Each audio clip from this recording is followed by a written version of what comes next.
嗱，講返愛德蒙嗰邊，佢一路俾人逼住行到雙腳都唔似自己嘅，行到覺得世上冇人行得比佢更遠。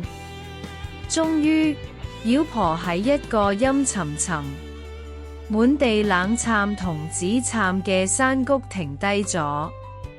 愛德蒙一停低，成個人直情撲落地下，乜都唔理。老實講，就算下一秒發生乜事，佢都冇力氣去驚。又餓又渴，但累到連餓都唔覺。妖婆同個小矮人就喺佢隔離低聲密談。小矮人話：唔得啦，女王，依家去石桌都遲咗，人哋一定到咗。妖婆就話：可能啲狼會揾到我哋，帶返消息嚟。小矮人冷冷咁答：如果真係有消息，都唔會係好消息啦。妖婆望住愛德蒙，語氣陰陰沉沉。海爾帕拉維爾有4個寶座，如果淨係坐咗3個，預言就唔會成真。小矮人踢咗愛德蒙一腳，留住呢個做籌碼都好。妖婆嗤一聲，饒佢一命。哼！小矮人提議，不如依家就做咗佢。妖婆搖頭，喺石桌做先至啱，以前都係喺嗰度做。小矮人嘆氣，但係要好耐先用得返石桌嘅力量喎。妖婆終於點頭，好啦，我依家就開始。講到呢度，一陣狼嚎聲突然衝入山谷。一隻狼急急腳跑到佢哋面前，我見到佢哋喺石桌，全部都喺度，仲有芬瑞斯烏爾夫死咗，俾一個亞當嘅兒子殺咗。快走！妖婆眼神一沉，唔使走，你即刻去召集所有人馬。巨人、狼人、樹精、食屍鬼、妖怪、牛頭怪、冇夜叉、幽靈，全部都叫嚟。我哋要開戰。至於佢哋，我仲有魔杖喺度，邊個嚟都變石頭。狼一聽，鞠咗個躬就飛奔離開。妖婆轉頭望住愛德蒙，冇石桌，咁綁喺樹度都得。愛德蒙俾人粗暴咁拉起，綁實喺樹幹上。佢見到妖婆除咗披風，露出2條白到嚇人嘅手臂。山谷黑沉沉，佢乜都睇唔清，只聽到妖婆嗌：準備祭品。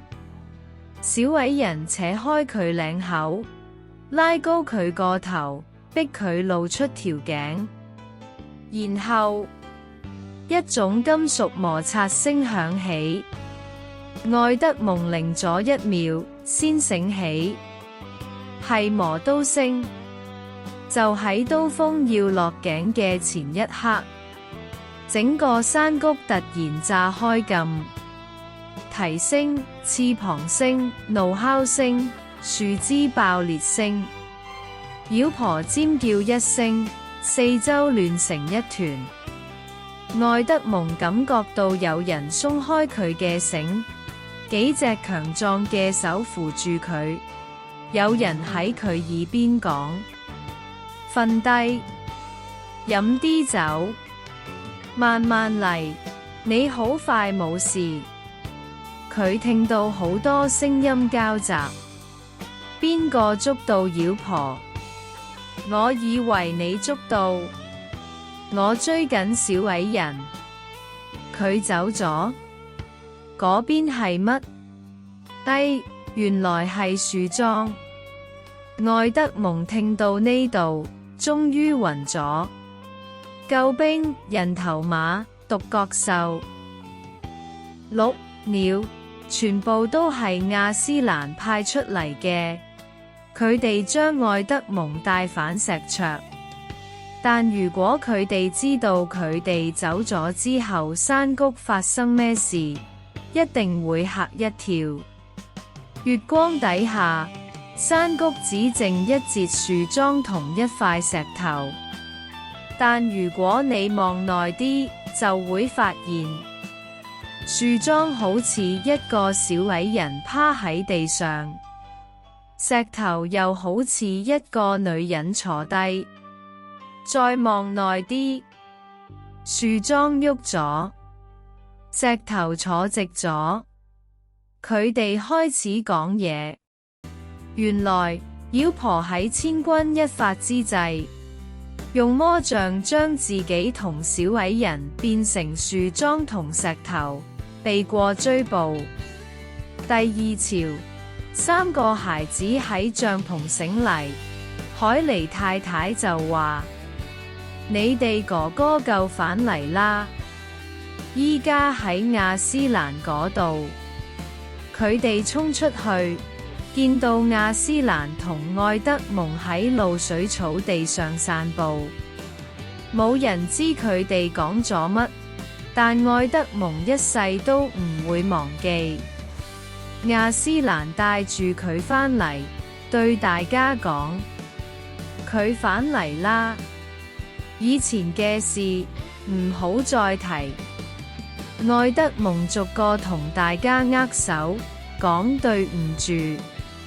大家都答冇所謂。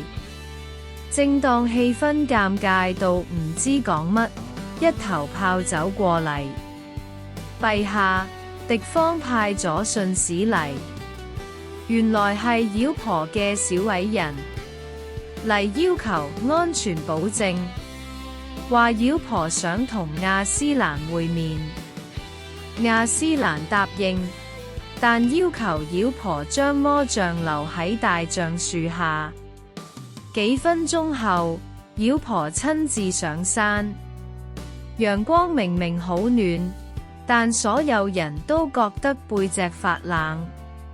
妖婆冷冷咁講：你身邊有個叛徒。大家都知佢講邊個，但愛德蒙已經唔再驚，佢只係望住亞斯蘭。妖婆繼續講高深魔法，講石桌上刻住嘅古老律法，講皇帝嘅魔法，講叛徒嘅血屬於佢。亞斯蘭靜靜聽住，最後佢叫大家退開，要同妖婆單獨傾。嗰段時間，所有人都緊張到唔敢出聲。路西哭，彼得望住大海，人頭馬跺腳，海尼夫婦握住對方嘅手。終於，亞斯蘭叫佢哋返嚟。我已經解決咗，佢放棄咗要你哋兄弟嘅血。全場鬆一口氣。妖婆轉身要走，但突然停低，冷笑：我點知你會守信？亞斯蘭慢慢站起身，發出一聲震天怒哮。妖婆臉色一變，拉起裙子，轉身就逃。